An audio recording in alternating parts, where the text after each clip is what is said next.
So we're going to begin our study of matrices as objects in and of themselves. We've already looked at matrices being used in solving systems of linear equations with the augmented matrix, right? The augmented matrix represented essentially our system of linear equation, represented the coefficients and the constants in each equation.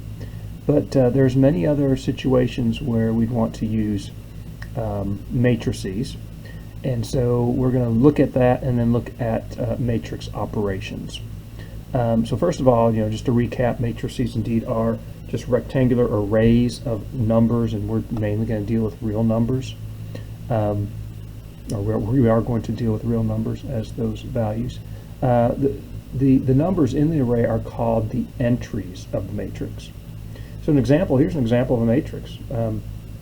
This is a little table, right? It just shows the sales at concession stands at a football stadium, and we've got hot dogs, drinks, chips, and ice cream. Those are things being sold, and then there are 3 locations within the football stadium: the east stands, west stands, and the north end zone. And these are the actual quantities that were sold at each place. So this is a nice way to represent data, right? So that's one use of a matrix, is just as an array of numbers to stand for data, information of various types. And if we've suppressed these headings, the descriptions for the rows and columns, again, rows are going across and columns going down, then we end up with this matrix. We say the size of this matrix is 3 by 4. This is the way we write it down here, 3 by 4. So remember, the first number is always the number of rows. That's the convention we're going to use, and the second is the number of columns. And so make sure you get that straightened out, if you will. So rows first and then columns. So that's the size.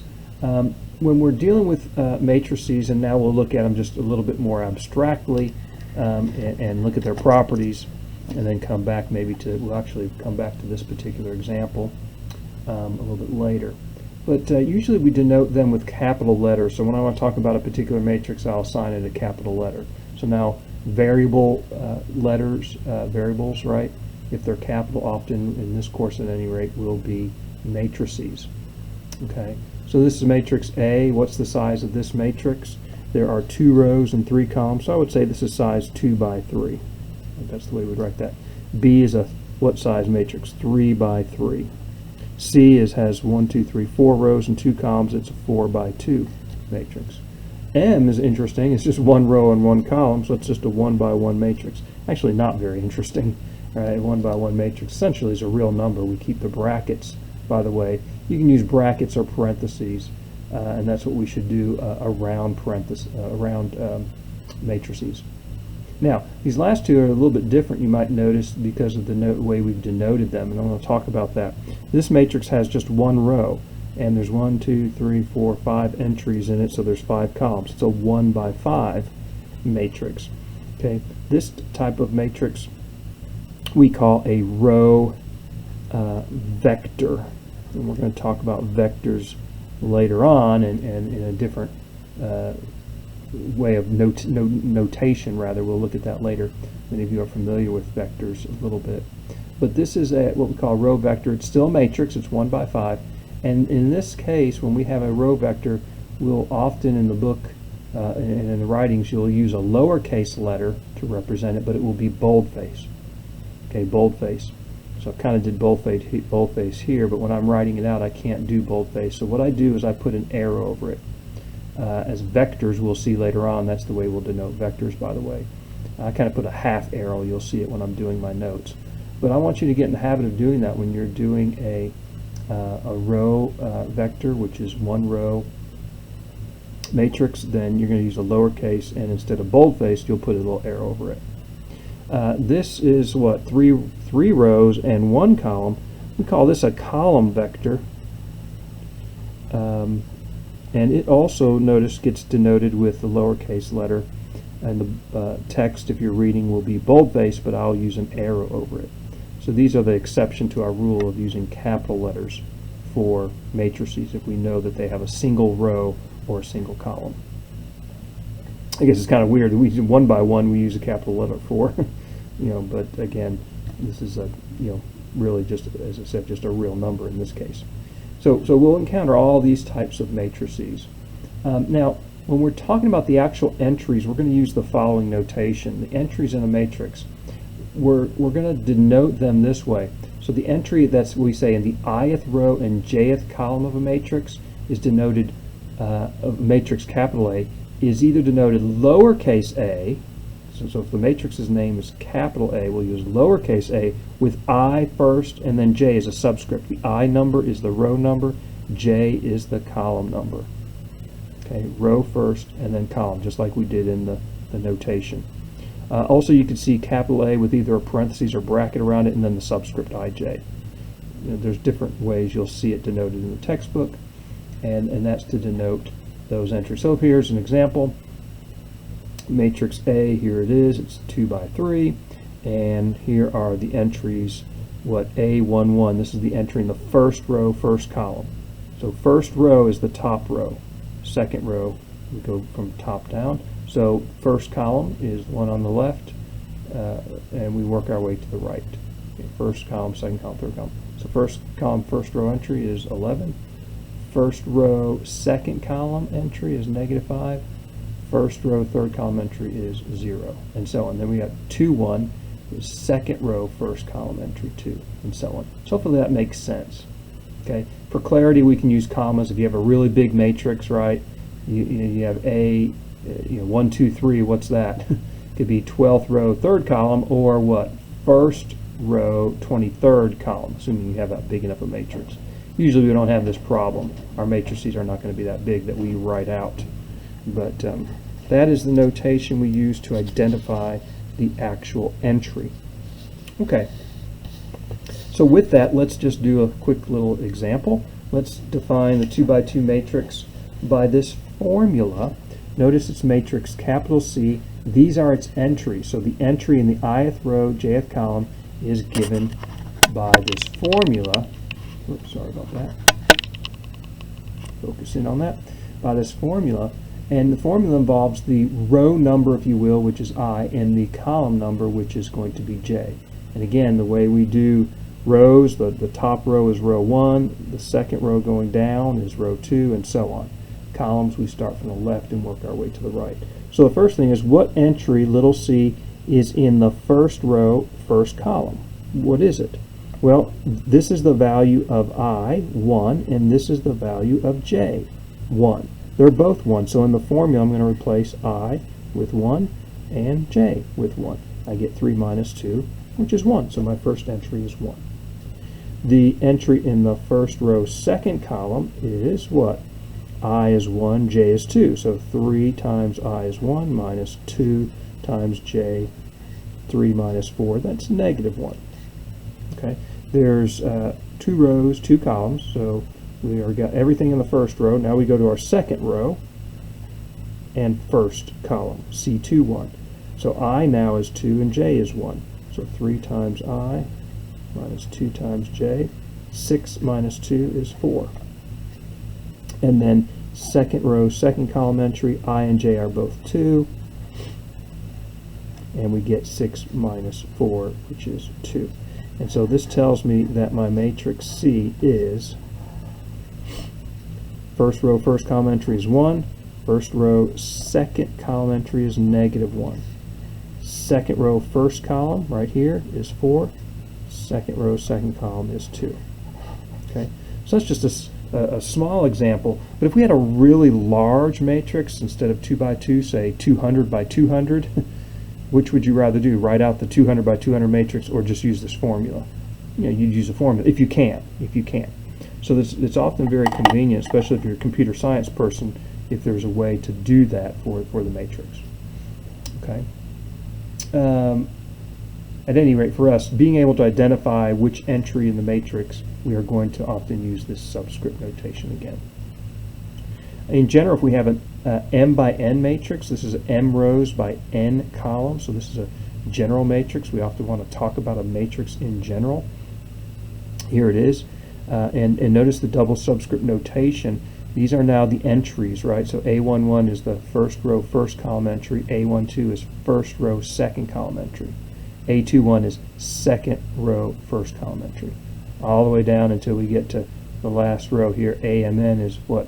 The entry in the M row, which is the last row, nth column, which is the last column. Okay, so that's the way we will denote the entries in a general matrix. Now, a matrix that has the same number of rows and same number of columns, if they're both, say, n, then we call this a square matrix of order n. Okay, or just a square matrix. Okay, and I want to show a quick little operation we can do, a quantity we can get from a square matrix. It is called the trace. Now, the trace can only be found for a square matrix. So if it's not square, if it's not 2 by 2, 3 by 3, or so on, we cannot find the trace. The trace, very important, is denoted TR for trace, and then in parentheses the matrix you're taking the trace up. And it's a real number found by simply summing what we call the main diagonal entries for a square matrix. What are those?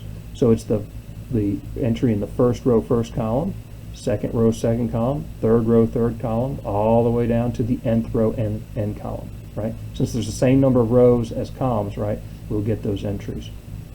Okay, so here's an example. What's the trace of the matrix B here? It is just the sum of its main diagonal entries. The first row, first column entry is -3.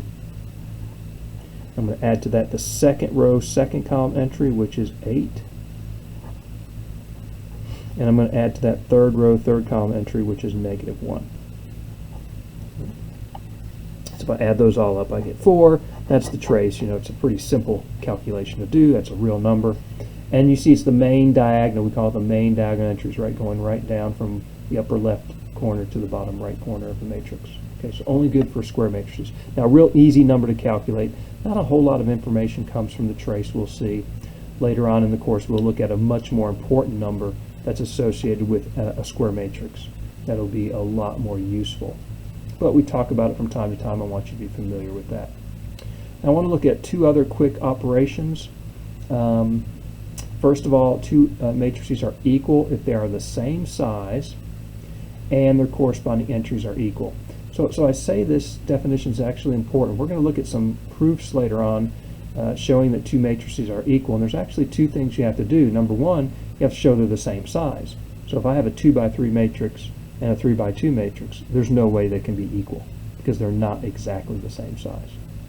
Not only that, though, then the corresponding entries have to be equal, indicating like the entry in the first row, second column for both matrices have to be the same. Okay, so that's an important definition. We will be making use of this as we look at some proofs involving matrices and operations thereof. Now, if we have matrices of the same size, then we can define what we call matrix addition, and this is the way it's defined. You have two matrices A and B of the same size. Their sum, which is denoted A plus B, is defined this way. The A plus B entry, right? Notice our notation, right? This is the ijth entry in that matrix is simply the ijth entry of matrix A plus the ijth entry of matrix B. So we just add corresponding entries. So here's an example. I have two matrices here that I'm adding together. They're both 2 by 2. So I add the first row, first column entries together, the second row, second column entries together, first row, second column entries together, second row, first column entries together, and the second row, second column entries together, right? And we get this 2 by 2 matrix. Notice we get a matrix of the same size when we add two. So they have to be the same size. If they're not the same size, we cannot add the two together. The next thing I want to look at is scalar multiplication. So first of all, if A is any matrix and C is a scalar, what do we mean by a scalar? Scalar is any real number. So scalars that we'll be dealing with are any real number in this course for the most part.